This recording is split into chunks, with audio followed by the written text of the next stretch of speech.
Hello everyone, welcome to the Scholars of Wrestling show. I am your man behind the mic as always, your Scholar Jeff.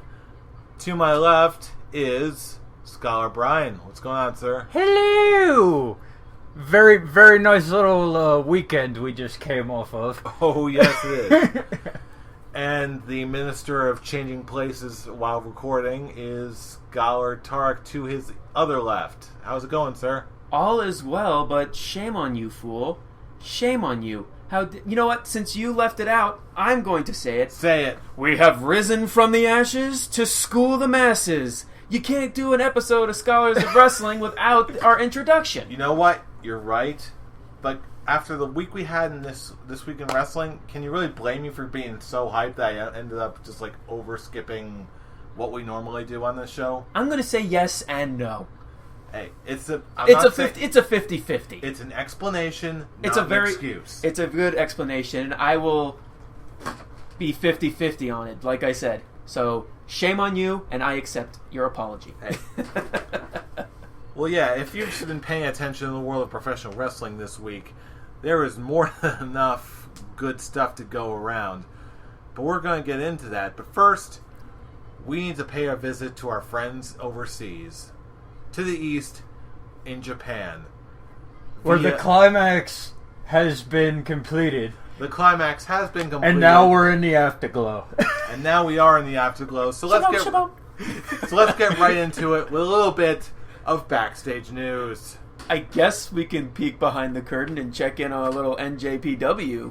Backstage news! News! I had to be creative with that one. Actually, for the most part, this really does not involve New Japan Pro Wrestling. Then what was with the climax? Hey, you brought up Climax. I'm just talking. You brought up the climax. I'm just talking about our friends overseas. But you brought. Well, he what brought do you? up the climax. I brought up the climax. You brought up the Come climax. on. You're the one that confused me here. Yeah. Well, come on. Let's think about it. The climax just finished last week. We're now in the afterglow. Tell us what good things have come out from the afterglow of the climax. Well, speaking of climaxes, I'll tell you one thing. You I really didn't had say anything yet. No, he had to facepalm everything he just said. Okay. It's like, well, there you for go. starters, I did the thing that it finally happened. I finally resubscribed to the WWE Network. Hey! Oh, Huzzah! you're lucky I didn't take a chug of the clear liquid because I would have sprayed that all over you. Yes, there you I'm go. very fortunate. There you go. And you know what the final straw was? SummerSlam? It wasn't SummerSlam. It wasn't TakeOver, as good as it was. It was sheer curiosity. Sheer curiosity at finding out that someone who I really, really like was actually at TakeOver. Let me ask you something. Way back in the early days of this show, look, we're talking like single digits here. Mm-hmm. Back when we were just like streaming, doing call-ins, whatever. God, we've evolved so much. Who was the first female wrestler that I was obsessed with?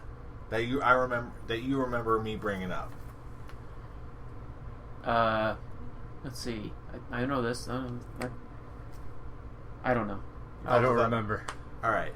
Before Sasha Banks, before Aki Yasukawa, there was Kana. Oh, Kana. Why? And you know what the sad thing is? I knew that. Yes. The worst part is I actually did know that, but I wasn't like, you know what? I'm going to be wrong. I'm just So going I to say just I don't know. started hearing these rumors that, okay, everyone's getting hype about Kana. I was like, why is everyone getting hype about Kana? Because Kana was at TakeOver. This is like, it was Sergeant Slaughter, Ric Flair, and then out of the blue, just Kana. Like, Oh, yes. wait, what? Jeff pulled a what face? Yeah. Jeff pulled a bagoo. What? I did pull a Bagoo. Of course, this leads into the rumors that Kana has apparently signed a deal with some sort of deal with WWE. We all know what that means. It means that Jeff, Kana and NXT. which means Jeff is happy once more. Hold on a second while I'm imagining the future match of Kana versus Sasha Banks.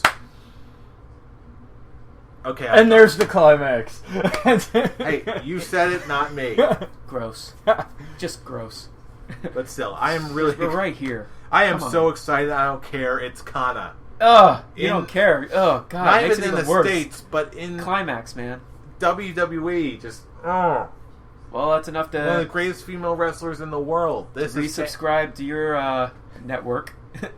There you go. Oh man, that just to see what happened and to see all the matches that happened this past weekend, that was enough to get me to resubscribe. And oh man, was it glorious! Welcome back, fool. Hey, it's good to be back. And speaking of the other woman I mentioned, Aki Yasukawa, I know what we covered on this show, how she got really busted up by what's her name, Yoshiko in Stardom a few months back. Yes, we remember. Well, she's on her way back on the warpath. As of September 23rd in Korakuen Hall in Japan, she is going to come back and she's going to have her big comeback match in Stardom. There you go. Good stuff. That's good. Oh yeah, she's been posting on Twitter all during her time, just like her in the gym, like every other day she's posting. Is it like a legit match, or is she just gonna show up? Hey, I'm back. Yeah. Oh no, this is a legit return. This is a legit return match. We don't know who she's facing yet, but from everything it seems, it's a legit match. Nice. Yeah, she looks like she's in great shape. She looks like she's all healed up and ready to go. Let's see how this goes. Speaking of Japan... now we're in Japan. Yes. Oh, please, we've always been in Japan. All the best stuff is... How familiar are you with the name Hayabusa? None. I've heard the name. Okay. I have not, unfortunately. Real quick, he's basically known for being the Japanese equivalent to Sabu. Okay. He's really, really athletic, really sort of daredevil, just like jumping through tables, doing death matches, all that crazy crap. Oh, excuse me. About 10, 15 years ago, he took a really nasty fall where he ended up botching a lion salt. Ooh. Ended up falling on his head, cracking his neck, and ended up being paralyzed from the neck down. I actually remember this. I remember seeing a video package about it. Yeah, just like I saw the footage just recently, and it was like boom, just ow. Yeah, I remember this. Yeah, Hayabusa was just like only like a shell of his former self now. Oh.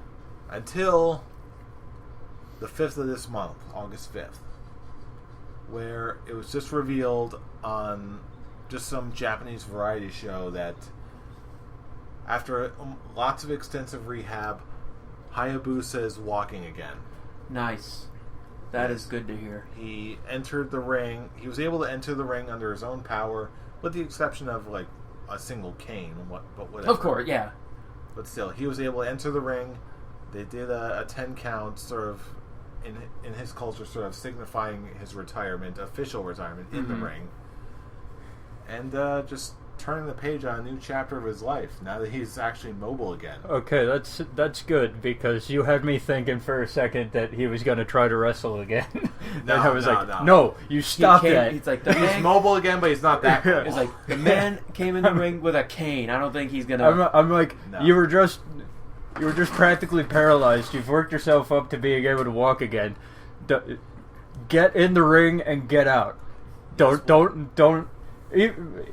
Walk into the ring, get your 10 count. It's like a 1-day contract in the NFL. You sign with the team so you can retire with that team. It's you get in the ring one last time. You get the 10 count. You walk away. I don't want to. If you're thinking about wrestling again, no way. Move on. No. This is just a very nice send off for someone who we thought was really going to go the route of. Superman. Why am I blanking on his name? Christopher Reeve, yeah. But anyway, thankfully he's mobile again. He's happy to live. Seems like he's going to live a good, full life. That's good to hear. And finally, from domestic to imported, as it turns out, CJ Parker, of all people, is going to be going to New Japan Pro Wrestling. Oh. I mean, it's not like he did anything in NXT anyway. Well, yeah, it's just sort of jobber to the stars, but what are you going to do? Yeah, that Oh, whoop-de-doo. Have fun in NJPW. Maybe you'll be the next DVD Phil. Well, hey, I'll tell you what. A new member of Bullet Club. Not really. Not just yet. Just yet. No, he's actually booked in some really well, you've seen some of the New Japan pay-per-views. The multi-man tag matches before the singles matches later on in their shows. Yeah. He's already booked in 2 of those. Oh.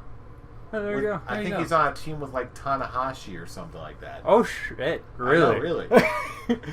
That caught my attention. I know, really. It's like totally out of left field. It's like, huh? They must see something. But have you heard his name? No. Uh-oh. I'm actually nervous. CJ Parker's new name is Juice Robinson. What the fuck? I don't know. Juice Robinson is coming to New Japan Pro Wrestling. Man, the jokes. The jokes that could be made.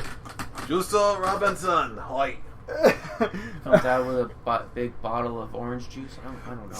He's sitting here. A different bottle of juice. Call me Tropicana because I'm bringing the juice. Oh my god. Tarek is sitting here like, I don't know what I just heard. You know what? It's been almost a week since I heard this news, and I don't even know what's going on with this. But you know what?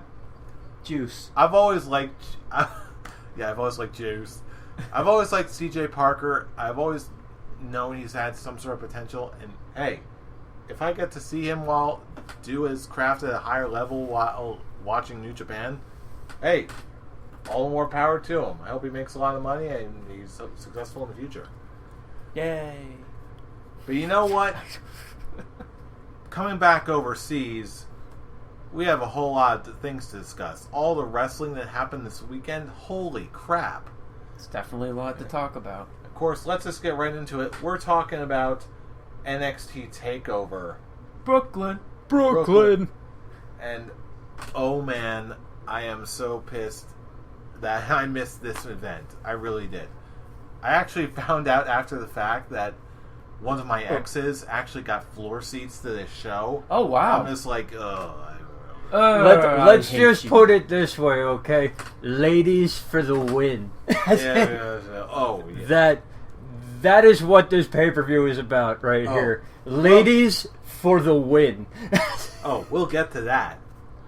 But you know what? Starting right off with the very first match, speaking of, never being able to get away from Japan, Jushin Thunder Liger beating Tyler Breeze. This was a great opener. Between the entrances, and especially Tyler Breeze's. It was a fun match. And how Jushin Liger, of all people, was just like messing with Tyler Breeze's selfie stick. Oh my god. It's like it fit in so well. It was so great.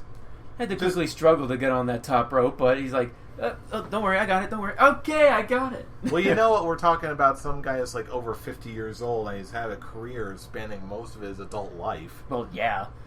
You know it was still fun to It watch. was so very much fun. It was very fun to watch. Perfect opener for what it was. And just the fact that we saw Jushin Thunder Liger in a WWE ring. Oh man, that was just, it gave me the warm fuzzies. And apparently, from what I'm hearing, this is not his last appearance for WWE. He's actually going to be doing a couple more dates, maybe. Probably in NXT. Maybe enough for Tyler Breeze to get his win back. Who knows? This was a good opener. This did what an opener should do. It opens up the show. You get a match filled with good, competent wrestling, and get the crowd warmed up, and it did its job. The crowd was sufficiently hyped going into the rest of the show. Oh yeah, as was I. Speaking of hype, going into the next match, the Vaudevillains defeating Blake and Murphy for the tag team titles in NXT. Hello, Blue Pants. Oh, I was so glad to see Blue Pants. All I know is that Blue Pants and Alexa Bliss. Yeah, do it. Alexa Bliss is so good in her role right now. She's super cute, and not to mention, I've got a real soft spot for Lita Bates. I think she's wonderful in this role. I think she's super cute, and you can tell that she's just happy to be there. Yeah. And not to mention, the Vaudevillains, this was probably the best match I've ever seen out of them. Yeah. I agree. Everything was on point. We're talking about the ladies. The match was pretty good too. Oh yeah. Leva Bates, hot. Alexa Bliss, hot. And the match was alright too. The match was okay too. Yeah, it actually was a fun match. Yeah, it actually was. Blake and Murphy really haven't quite come into their own just yet, but hey, it's NXT. They got the rest of their careers ahead of them. Exactly. They're okay. And will someone please officially sign Leva Bates? You just call her Leva Blue Pants or something. But the more I see out of Leva Bates, the more I like her. I really do. I think she's doing some dates for Shimmer right now, where she's doing like some sort of like heel gimmick with like masks, and she's almost like a female Bray Wyatt in a way, where she's almost like a psycho slasher villain, and just her entire gimmick is just so much fun. I love it. She seems like a really cool girl in general. Imagine they cast her as Sister Abigail. Oh, what if they do that? Oh man! Oh, you're giving me ideas now, fool. I You're want to see welcome. that. What have you done? Anywho, next match. Moving on to Apollo Crews defeating Ty Dillinger. Honestly, Wow, Apollo Crews. I actually stood up and applauded Yo. for him. Yo, I that love guy- say what you want about his name. I talked a lot of junk about you his did. name, but dude's got it going on. He really does. That's it. Man. Yeah, according to the guy in OSW reviews, I admit because I mostly follow New Japan, I do not follow Dragon Gate all that much. I really have not followed Apollo Crews during his Wuhan Nation days. But apparently, according to the OSW reviews guys, this is only like a third of what he can actually physically do in the ring. That's sick. It's just sort of dialing it back for WWE. And you know what? He seems sort of like bright-eyed and bushy-tailed and sort of like wide-eyed and naive. It's like, oh boy, I'm in wrestling, oh boy. But you know what? That's just because of how fresh he is in WWE. If we really start to see this, oh man, I can only imagine what's next for Apollo Crews. And not to mention Ty Dillinger. He seems like he's really coming into his own also. And not to mention, again, I've also lost the past few months of NXT, so I'm really not sure what Ty Dillinger has to bring to the table just yet. But hey, he seems like he's coming to his own guy. At least he's got his own personality, his own persona. Mm-hmm. It just happens that his first match he had to be in Apollo Crews' first match, who obviously was the obligatory big name coming in from the Indies. You got to give him a good match, a good opponent to feed him to. That was just a positioning. But Ty Dillinger, I think he's got something. He's got a lot of promise. Apollo Crews, obviously, living up to the hype, as a lot of big name signings from the indie scene does. Mm-hmm. I was impressed. What do you guys think? Yeah. Nothing more else to say. But my God, he left an impression. Yes, he's gonna do big things. I could see him. I like the guy. I could actually see him going for the title soon. Still not sure about the name, but like the dude. He's already on board with the name. I've said it. He's got it going on, and that's all you got to do to get me on board. Your name might be funny, but I will root for you if you're good. Hey, speaking of good, next match, we've got Samoa Joe beating Baron Corbin. And I've got to say, this is one of the first times I was ever invested into a Baron Corbin match. That was not strictly because of the other person in the match. Samoa Joe made him look like a star, and Baron Corbin, now he's actually going in an actual legit match. This was a great match, especially that we saw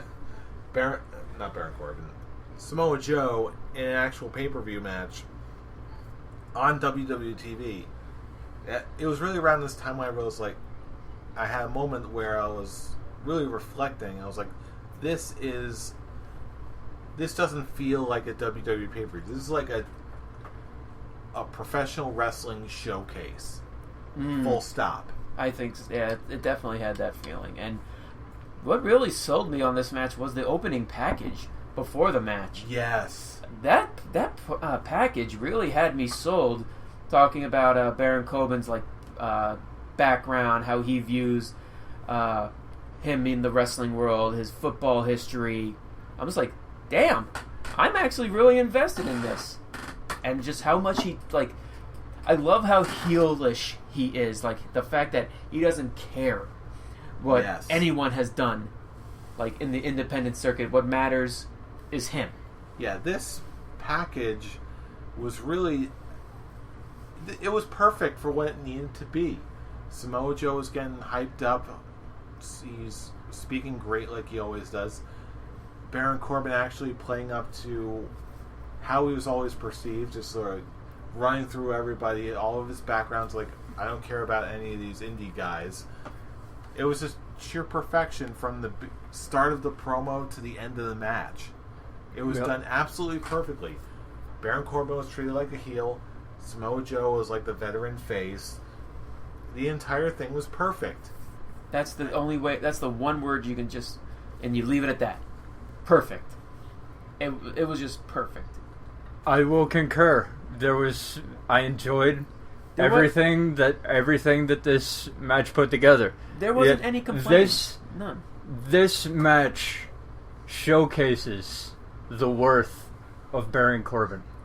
Mm-hmm. Yes. We weren't sure about him before, but now I have no doubt. Yeah, we now know that he's getting room to grow, getting room to mature against guys who are veterans in the ring, like your Samoa Joes, like your Rhinos. Take your pick. But still, this just left me hopeful. As good as the match was, it was just you know what? They're still good, and there's still improvements left to be made in NXT, and I for one, cannot wait to see them. Mm. Speaking of improvements, though, we've got what I consider to be the match of the night. Bayley defeating Sasha Banks for the NXT Women's Championship. This was my match of the night, and a potential match of the year candidate. I don't care what anyone says. This was You want to talk about setup between the opening promo to the very end of the match? This was another consecutive occurrence of that. I was invested in these ladies from beginning to end, and so was the crowd in Brooklyn. Holy crap, these ladies delivered. I'm not going as far as match of the year. It's a candidate. Match of the year It's a candidate. It's a candidate. It won't be mine, but No. this from the beginning of the segment till the four horsemen of the Divas of the women at the end, curtain call. the female curtain call. I thought that Bayley was gonna win because Sasha Banks is now a WWE superstar. So I was like, Bayley's gonna win. How is it gonna happen? The entire match was great. The crowd was invested. Everything was smooth and crisp, and this was glorious. I thought Sasha Banks versus Becky Lynch at the last takeover was amazing, but this tops it by that much. And the ending put it over the top.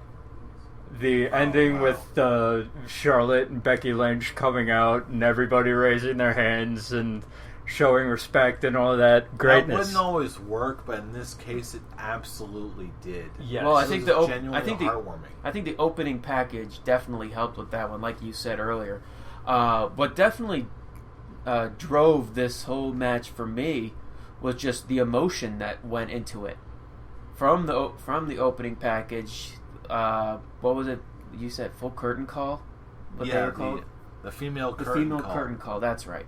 And just seeing how, the package, you used to see Bayley sort of fading away from that group. Mm. And it was just wow, you were just you were really getting me invested with this. And I'm just thinking, wow, I know Bayley was going to win. Just because, just like what Brian said, that Sasha Banks is on the main roster, so she's going to be dropping the titles. It's pretty much Kevin Owens all over again. But you just you got me so invested to I really want her to win because I am rooting for her. I want her to be as successful as the other three are. And once the match ended and Bayley won, and seeing all four of them celebrate with each other, funny enough, it kind of reminded me of Wolfpack when Nash and Hall were leaving, with Michaels and Triple H celebrating. That's exactly it. That's the curtain call. That's exactly it. And it was it got an emotional moment out of me, and I'm just I hope this will launch Bayley into the main roster soon, so she can join up with these three, and all of a sudden you just see them become one faction. Yeah, I think she's gonna have to stay behind a little bit just to put over the next crop. Oh, of course. That's once she drops the title, it's welcome to the main roster. Enjoy your stay. Enjoy your stay. Hopefully, we won't put you in crappy storylines. Yeah, I'm sure that she's gonna have to stay around a little bit longer to build up Dana Brooke and Nia Jax and all that. Yeah. Speaking of which, do we even know who Nia Jax is? No idea. Yeah. It was an interesting package. It was an interesting, I'm coming package. I was ooh, interesting. Can't wait for you to come. Did it... I wasn't paying attention for this part. Was there actually a face? No. It was just her. It was just an eye. Could it have been that picture that the WWE had signed this chick Athena? Or whatever, could it have been that? I'm sure that if they had actually signed Athena, they would have... Oh, it's definite that they signed it. They signed her. It's just the question of, is Nia Jax... Yeah, good question. Hold on. I'm looking up this... Yeah.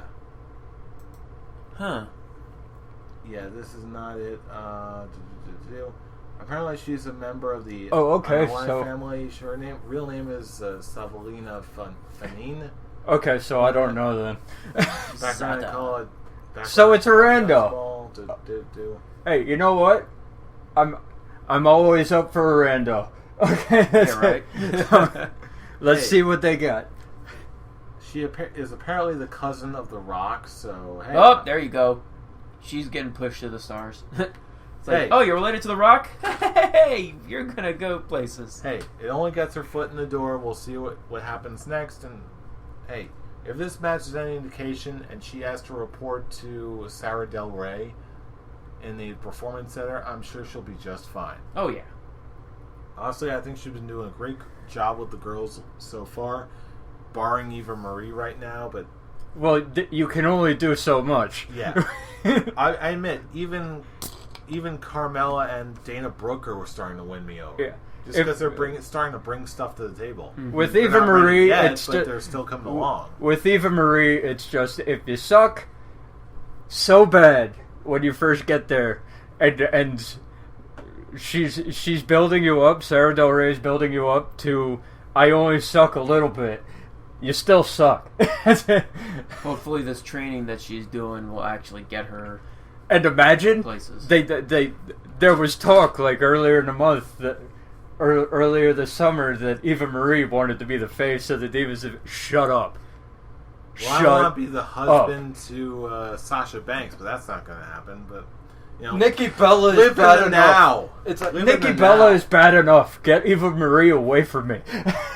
Anyway, that's another topic for another time. I hope not. Yeah, really. Anyway, main event for TakeOver: Finn Balor beating Kevin Owens for the NXT title in a ladder match.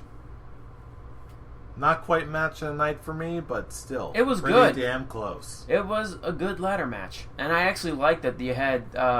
They showed Scott Hall, Kevin Nash, and X-Pac sitting in the crowd. I'm just Razor Ramon, Shawn Michaels, ladder match. I like it.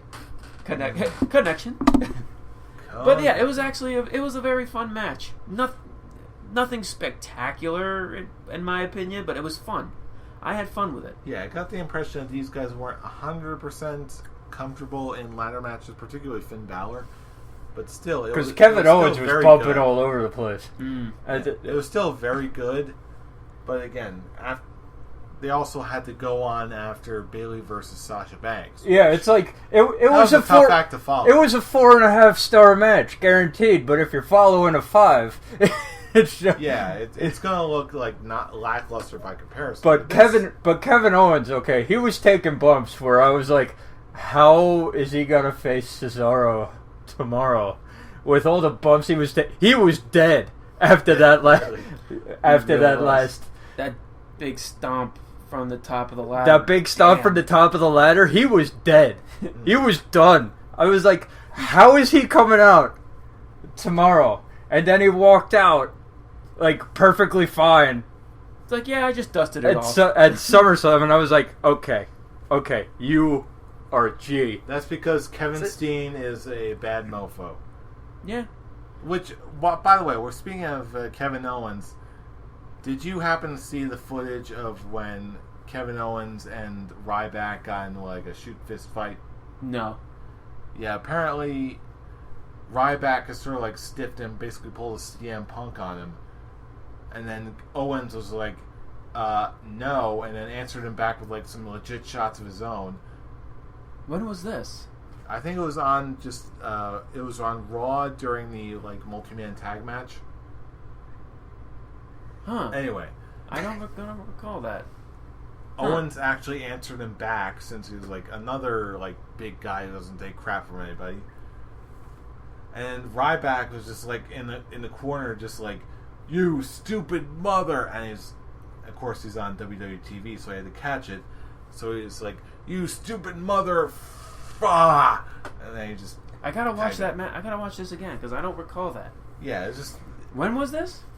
Which Raw? It was just on this past Monday Night Raw. Oh, I gotta look this up. I don't remember. Yeah, this. Just out of the blue. It's sort of tough to catch, but all of a sudden it's just Ryback and Owens in the ring, and they just start like punching each other in the face, like stiff. Oh man, I know. It's just like I was sort of like zoning out at this time. And all of a sudden I just sort of like come to. I see Owens and Ryback just like stiffen the crap out of each other, like, oh snap! I don't know what the hell just happened here. No, I guarantee you. Okay, Owens and Ryback had a plan before the match. They were like, when we face off, we're going at it. Yeah, I'm hitting you, you're hitting me. Let's see what we got. I could see an IC title match coming off of this. Well, you know what? I really hope so. Because they were stiffing the crap out of each other, and it was great. Hell, just add Ryback to Cesaro versus Owens. Dude, there you go, triple threat. They can do it easily.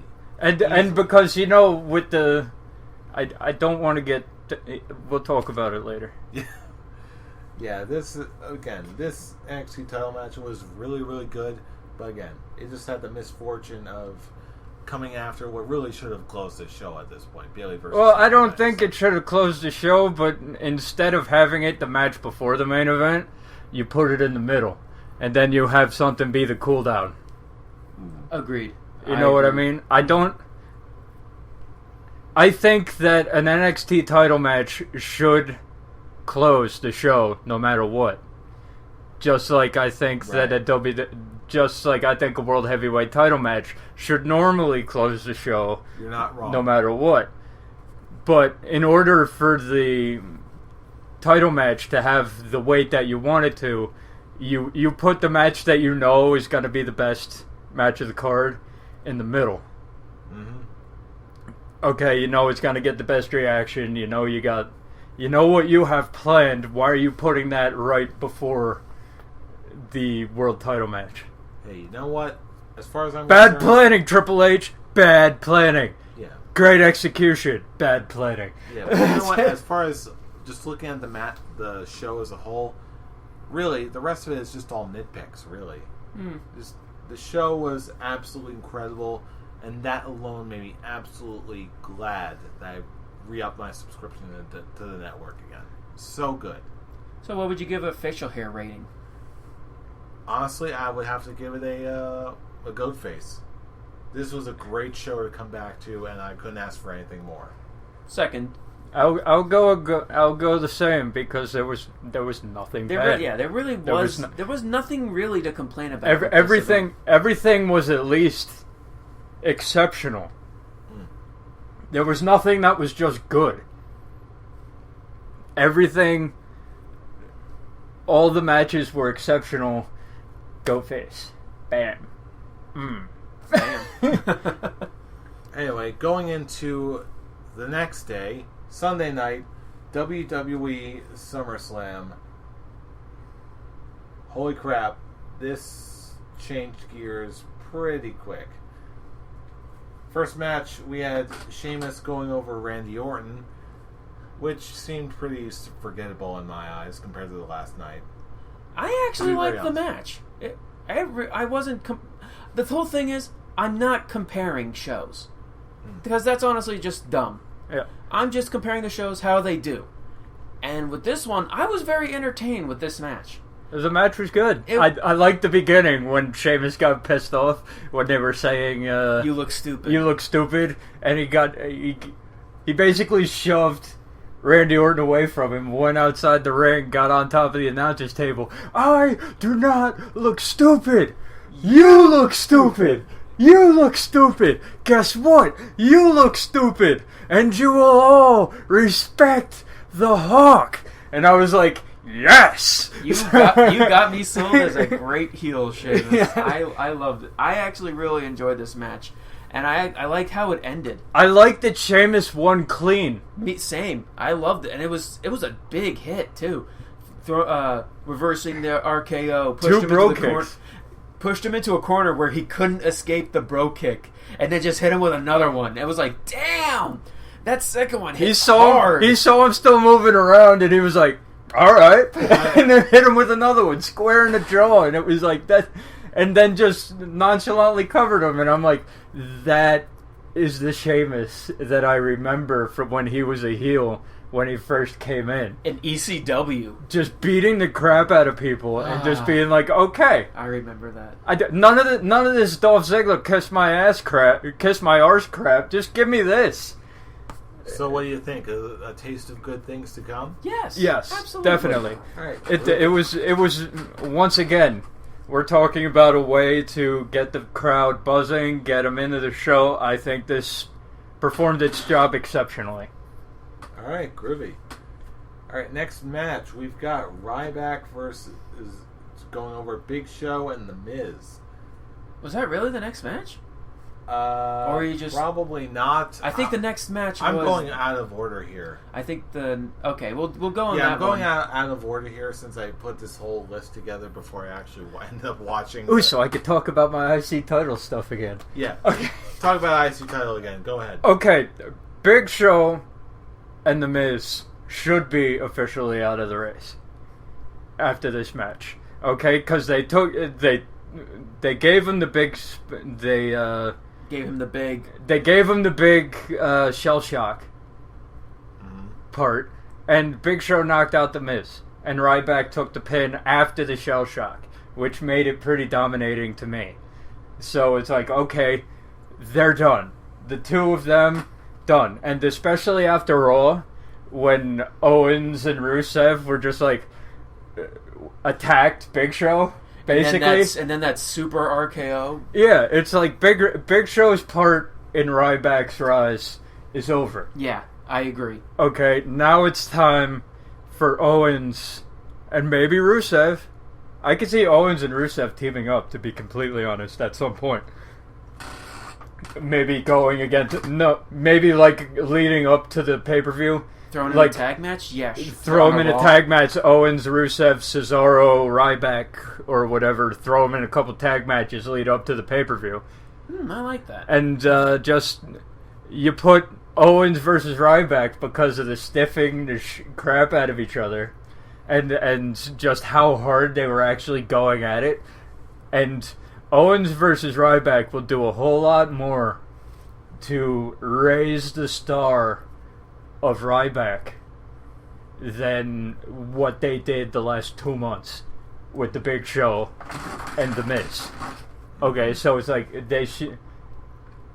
once Kevin Owens didn't beat Cena the second time, I believe that the best route would have been like, okay, I'll go after the IC title. Screw it. And that would have been much better than Big Show and The Miz versus Ryback. This match was nothing special. It was. Yeah, that's it why really it was dumb. it was only 5 minutes. It was a 5-minute match. It was 5 minutes really long. didn't The Big remember Show much. can't go. The Big Show can't go for much longer than 5 minutes these days. So it was all. It was basically as good as it can be. Yeah, pretty much. Nothing better than that, and it comes out with Ryback on top in a big way. Now we can move on. Mm-hmm. Speaking of moving on, we've got Reigns and Ambrose going over Bray Wyatt and Luke Harper. Tag match. This was encouraging. I was honestly expecting some sort of double cross on behalf of one team or another, but yeah, straight up win for Reigns and Ambrose. Go them. Yeah, that was nothing really spectacular. This was the Shield versus the Wyatt family. It was a battle to a greater war, which continued Monday with the introduction of, what is it, Braun Strowman. This was Braun the middle. Strowman. This was the middle. This was the second act of the movie. Okay, the first act was Bray Wyatt getting in Roman Reigns' head. The second act was the Battle of Family. the Battle of Family, and now they brought in the twist to lead you into the third act.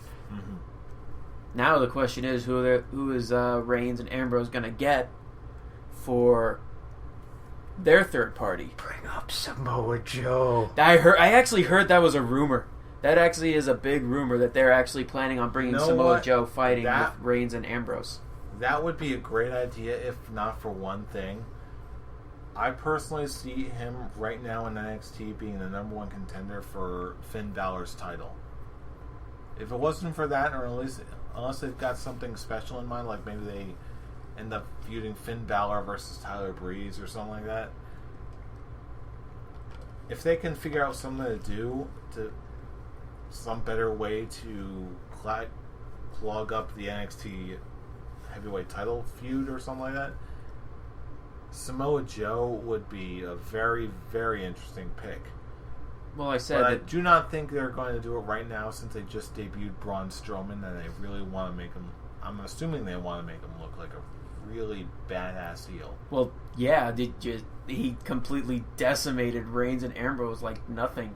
I loved that after he took out Reigns, Ambrose came in and kicked him in the head, and he was just like, "Oh, hi, you're next." Someone open a window. Did someone open a window? I felt a little breeze. Oh boy! It was a pretty scary sight. I will give you that. I was like, "Damn." Yeah. Now here's the question: is Eric Rowan getting shafted, or is he going to be added with the Wyatt family to make it even bigger? Or, okay, what if Eric Rowan stays face? No. Personally, I will not like that. And joins the Shield.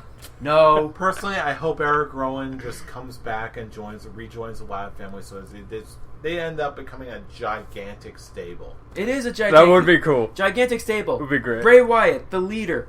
Damn it, what's it? Braun Strowman, the muscle. Harper and Rowan, the tag team. Haven't you figured out that I just say shit for your reaction? And you know what? God. Do I actually want Eric Rowan to join the Shield? No. No, I do not. Oh my. Oh, I'm going to... Do I want him to keep this smartest dumb man in the room? No. Gimmick that he had? No. See? I did it again! Look at that! Oh. I know how he's gonna react. Stop it. He keeps doing it, so I'm gonna keep doing it. Oh my god. Alright. Stop Obviously, it. there's so many other ways they can go. All we can really do at this point is just pay attention and just see where they go from here. And I was just going to say, with what you were saying earlier, with what you just said before, as I said earlier, they're actually planning on just throwing Apollo Crews in on the NXT World Title. That's the big thing that they're going on. That's what I heard. The dumbest move to make, but there's multiple moves they can make. We'll see. Anyway, moving on. We've got the tag team title match. We've got New Day defeating Lucha Dragons, Los Matadores, and the Primetime Players to become the new champions. I called it. And, oh man, I said they were going to New Day really came into their own lately. This I love these guys. I remember when New Day first came out, my complete disdain for them. I know. I was the only one who liked them. But now that they actually are full-fledged heels and they're actually taking this gimmick to a whole different level from what they were originally planning, I am a huge fan of the New Day. When they were dancing, I was dancing. When they won the tag titles after that clever tag to pin the Los Matadores, which I said was going to happen. When Biggie was gyrating in the ring, I was cracking up. Bro. That was Biggie. Yeah, he can move. Yeah, he can. He can move. Have either of you seen the interview they did with Michael Cole on the .com? I saw the link for it. I haven't watched it yet. Yeah, eventually the entire conversation just totally breaks down where they're just messing with the gong. Oh my. And then Xavier Woods just like, and now a taste of things to come. It's like, damn it, I love you, Xavier Woods. I'm loving what they're doing with the New Day, and I love the fact that it's become so out of control. They brought back one of the greatest tag teams in the history of wrestling. Period. That like blindsided me completely. Like yeah. I looked away from the TV for like 1 second. I heard some pyro go off. I turned back around. It's like, wait, no, Dudley's really? Bubba Ray and Devon? I'm like, oh man, my God. Oh, it was so hype. And everything from what's that to get the table. I was actually more hyped for the What's Up because I got R-Truths just at the Royal Rumble just didn't do it for me. Yeah, and I've seen the get the tables thing all the time in the TNA when I used to watch it regularly. So I'm like, it's much better okay. now. No, it's much better now. It's on WWE. However, okay, I haven't seen they didn't do the What's Up. Yeah, they did. Yeah, they did.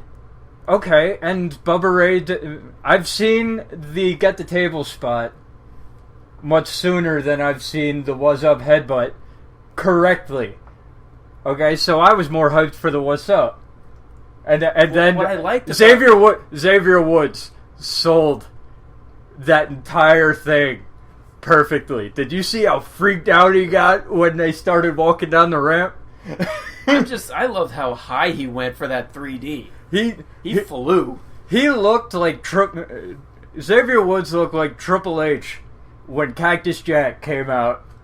I'll tell you back what, in 2000. Though, I'm not sure if either of you guys follow him on Twitter, but he just posted like immediately afterward something like, I know this is only going to make sense to wrestling fans, but I spent my evening coming out and I played the trombone to an audience of like 15,000 people in the Barclays Center, and then I got 3D'd through a table through one of the greatest tag teams of all time. I am so happy. Yeah. And the little confrontation they had the Dudleys had with the Primetime Players at the end. I was like, do you know where we are? We're the Dudley Boys and we're back. They are actually legit back for like a full-time schedule. Like, oh man. Love it. Oh wow. And what do they do? And what do they do on SmackDown? Completely destroy the Ascension. Oh, dude! Spoilers. I haven't even watched it yet. Sorry, but you know what? It's it's to be expected. It's fine. So I can't wait to see what they do next. The tag titles are. Oh, there's so much more focus on there, and I love it right now. Anyway, moving on. Speaking of tag matches, we've got the team of, as we all expected, Stephen Amell and Neville going over Stardust and King Barrett. Stephen Amell! Yes! Good show, sir. I am shocked that he took the majority of the match. He was in there for a long time. He got beat up. And he got beat up. Did you see the picture that he posted of the bruising and crap on his shoulder? Oh my God. Yeah, and then was Stardust's like face paint on his shoulder. And then the plancha of doom. Oh, man. Like this match made me so happy. It was relatively simple, but it was simple in a good way. And Amell performed his role great. Absolutely. And I definitely see him coming back for another face-off with Stardust, especially since it was Wade Barrett who got the pin. Or who got pinned. Absolutely. Who got the pin. Yeah. Please. I know, really. And, Stardust kind of killing the character temporarily, because now with Barrett temporarily gone, him actually changing his Twitter name to his real name. Yeah, what is that? It's like, I wonder what that means. Yeah, that was actually a little bit of a topic of controversy for a little while. A lot of people were rumoring, he's canceling his thing with WWE. Dave Meltzer actually did go on record saying that no, he is actually still staying with WWE. He's not leaving or anything. He's just taking a break. Or anything. We don't even know that much. Not yet, or at least I don't. He just said he was happy to go home. Obviously, he's been given time off. Hey, that's perfectly fine. But either way, with Stephen Amell, he did his job perfectly. He's still in great shape. He did plenty for the role he was given. And on Twitter, he actually did say okay, working on my ring cardio, just in case someone doesn't really know that they've been beaten. He just posted that on his Twitter just today, at the time of this recording. Oh, man. So I'm hoping that maybe in the future they're actually going to do a one-on-one Stephen Amell versus Stardust match. Oh, yeah. This is definitely not the end, and I am hooked. I loved the comic book promo they had in the beginning. I loved Stardust's entrance. Apparently so did Elizabeth. Because I was watching it with her. As soon as Stardust came out, she was losing it. She was laughing. She was clapping. Well, Stardust has he's got the comic book theme music. It's as soon as he started calling out Stephen Amell back earlier in the summer, I was like, they have to pull the trigger, baby, pull it. Yes. They pulled it, and while it was 7 minutes long, it was short. But in that amount of time, Stephen Amell showed that he can do it. He can go. He can go. So if he can do more guest spots, that would be amazing. We're convinced this is not the end. Yeah, certainly not. Let's see if I can actually pull off. Looking them up on Twitter. On the Twitter machine. On the Twitter machine. Yeah, here we go. Working out 7 hours ago. Working on my ring wind. Just in case someone can't come to grips with the fact that they lost.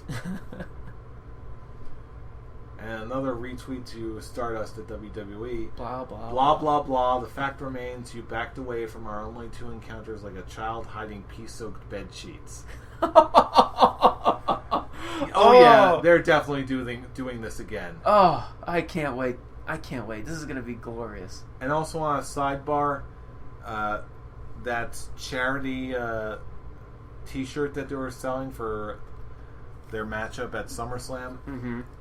As you can see here, that I'm bringing up on the screen right now, they're actually raised almost almost $250,000. Almost $250,000. There you go. For charity to Emily's house in Toronto. That's awesome. Oh yeah, all aspects of this thing is just looking so good. And they're still going back and forth, sniping at each other. Stardust and Stephen Amell. And you know what? I don't want it to end. Yeah, at least have a nice little WrestleMania bout, huh? One-on-one. Interesting.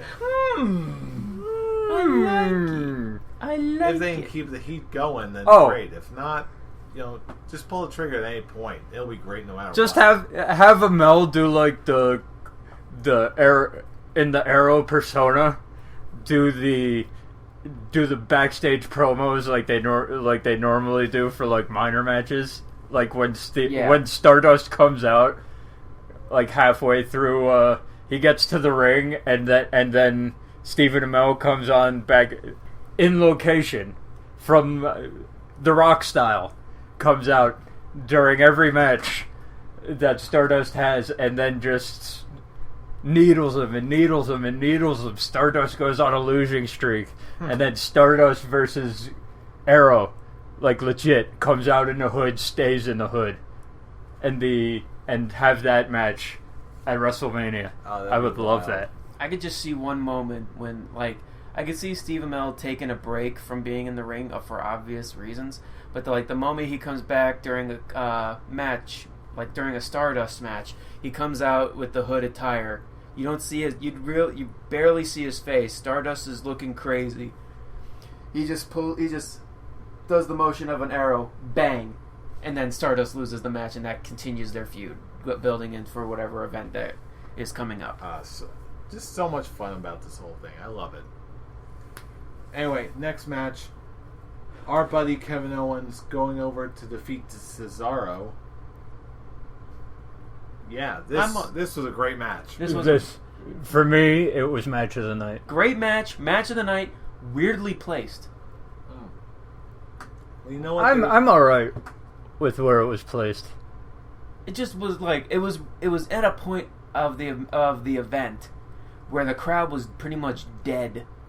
From the John Cena Seth Rollins match. Yeah, I'm just like, wow, this is what a weird place to put these guys. It's weird because they did like all of the minor matches in a row at the beginning of the show. The first 4 matches were the minor matches, and normally they spread out the minor matches they spread out the Randy Orton Sheamuses. They spread out the tag team title matches. They spread out the Stardust and Green Arrow. They had them all in a row. So it was a little weird. Okay, but all I care about is the match, and the match itself is fantastic. Absolutely. And I love that they kind of had it in a somewhat dirty finish with him pushing him on the ropes and my balls, and then what was that? What's that move he does on off the top turnbuckle? That suplex into what is that move called? I'm blanking on it too, honestly. Like that spinning suplex. It actually looks like a brainbuster to me, like a top rope brainbuster. Maybe that's what they're... And then because they always land like right... They never land on the back. Yeah. So I'd say that it's a top rope... It's a twisting brainbuster. There you go. That's what twisting brainbuster, I'll accept that. And then pop-up win. I'm just like... They kept this in a way that this feud can keep going. Oh, yeah. This is definitely not the end, and I could see these matches just getting better and better. Oh yeah, definitely not. We'll see where it goes from here next week. But since we were just talking about it, let's talk about it next. Seth Rollins defeating John Cena for both the WWE and the US title. Wow, I don't think anyone expected this to go quite the way it did. The match itself was great. Okay, the ending at the time didn't really make a whole lot of sense to me. Mm-hmm. Okay, but when they came out, when Jon Stewart came out on Raw and explained his actions, I was like, you know what? That's actually genius. That's actually brilliant. I'm like, that is the most wrestling fan excuse I have ever heard, I loved it. I was like, and it's not a heel tactic. It's just a guy who is a hardcore wrestling fan. Yeah, and I'm like, it all makes sense now, and it made the ending to that match make a whole lot more sense to me, and actually made me like the match better. And it took an attitude adjustment from John Cena. Because on Sunday I was like, what? What just happened here? What's going on? What's happening? And then he came out on Monday, and I was like, oh, you know what? All right, I accept that. All right. I just love how real Jon Stewart was throughout SummerSlam. First, when he opened the show with him and Foley. Oh yeah, that was fun too. That was just so much fun to watch. And then the backstage segment with Stephen Amell and Neville. And the Undertaker when they were just he's like, "Oh, me and Taker are buds," and then Taker just slowly walked past with the lights going out. I'm like, "This works." And then seeing Jon Stewart and Paul Heyman on the same screen. Oh yeah, these two work so well together. I was like, there is someone who can be on par mic wise with Paul Heyman, and he put Paul Heyman in a spot.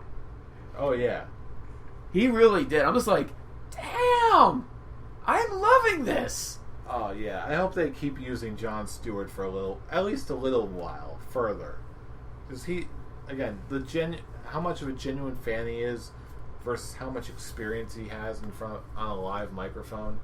It works so well. This makes me think, I'm like, yeah, if Jon Stewart doesn't show up in the celebrity wing of the Hall of Fame, he earned it compared to some of the other people in there. Just from SummerSlam alone, he earned it. Absolutely.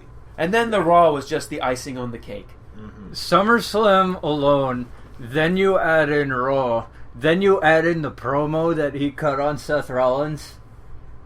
Back when he hosted Raw, when he was invited to Raw by Seth Rollins on the Daily Show in the first place, he put him in the Hall of Fame this year. Hell, a friend of mine actually went to the Daily Show when Seth Rollins showed up. There you go. Yeah, it's like, you want to talk about people who deserve. We talked about a couple weeks back about people who deserve to be in the celebrity wing. Okay, Jon Stewart has jumped pretty much above all of them, except Mr. T and Pete Rose, who are already in. Well, who are already in. That's what I'm saying. Of the people who deserve it, there are only two, in my opinion, that have earned the credit to be in the Celebrity Wing Hall of Fame. Those being Mr. T and Pete Rose. I can add one more name to that. Maybe one. I can add one more. Okay, but in the last, even then, I don't really know because he hasn't competed in the ring and he hasn't taken a bump. He took out Triple H on one SmackDown. Okay, he took out, but he hasn't taken a bump. So it's like Jon Stewart has surpassed basically everybody actually in the Hall of Fame except Pete Rose and Mr. T. So why not put him in this year? Hey, he's certainly deserving.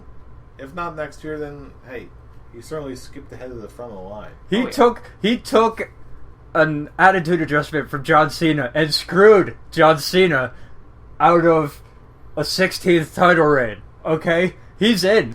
He's in for me. It's done. Yeah, he's in. It's done. And also, moving on to our next match, Ziggler-Rusev was a double countout. The most disappointing thing to come out of SummerSlam. Yeah, this was like, this was just bad.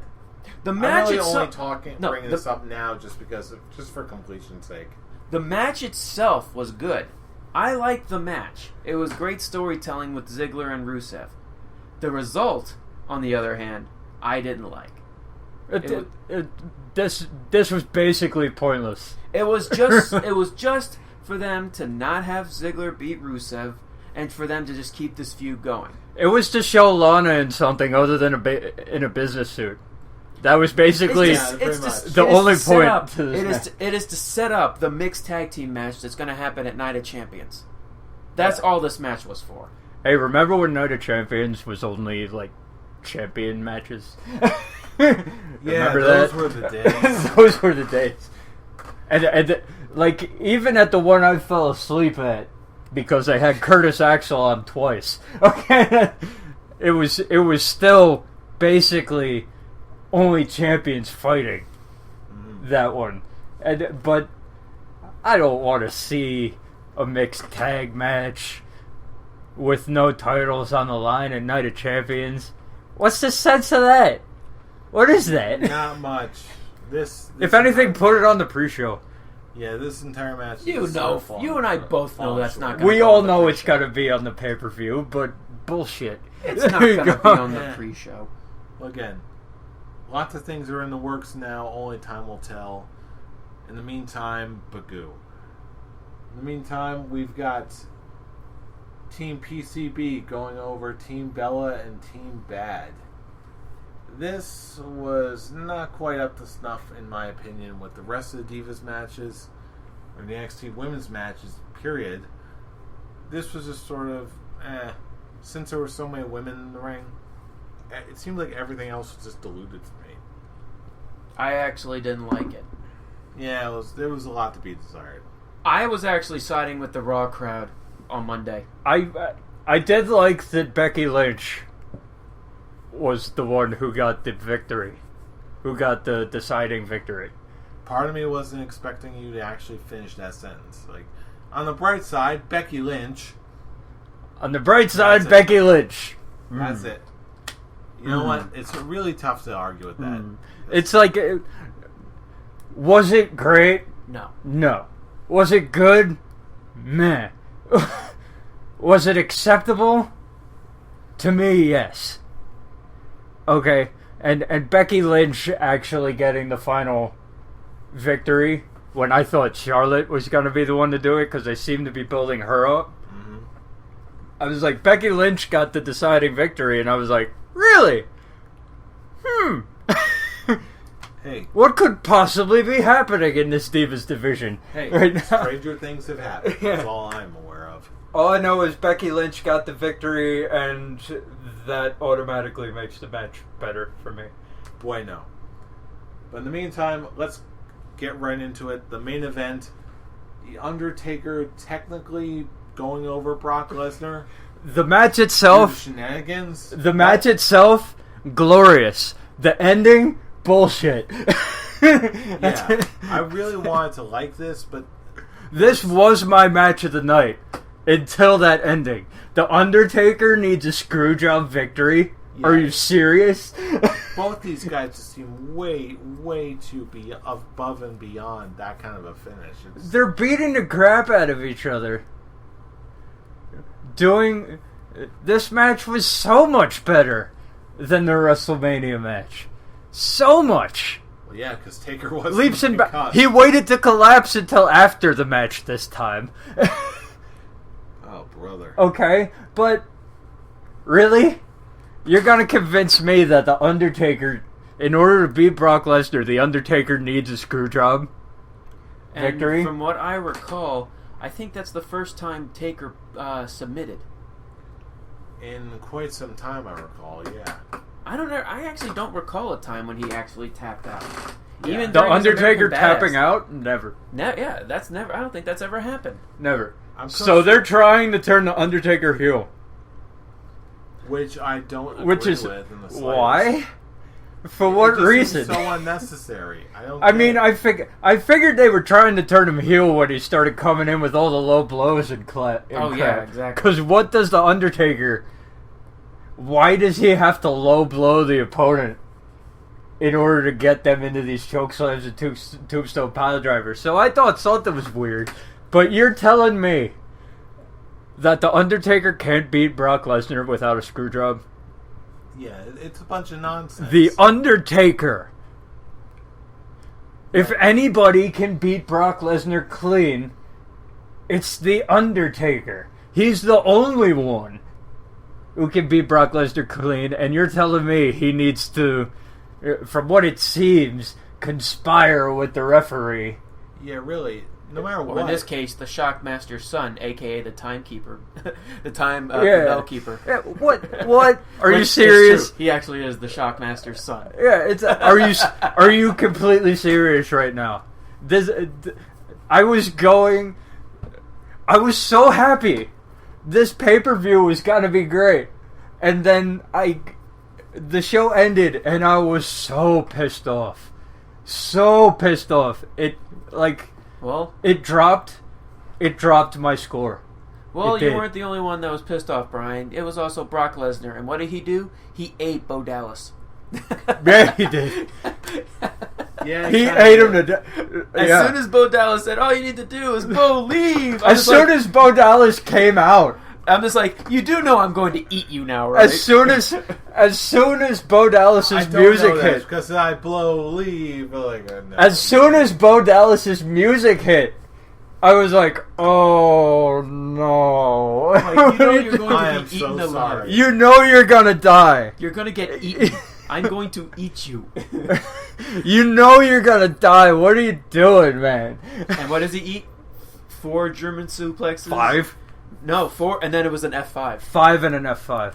No, it was 4. It was like, I could have sworn it. They did 4, and then the 5th moment was the F5. Oh, you know what confused me? Paul Heyman was like, "Let's make it a 5." Oh. For me! For me! An F5. Because at first he was like, "Give him another! Let's make it a fit." Oh.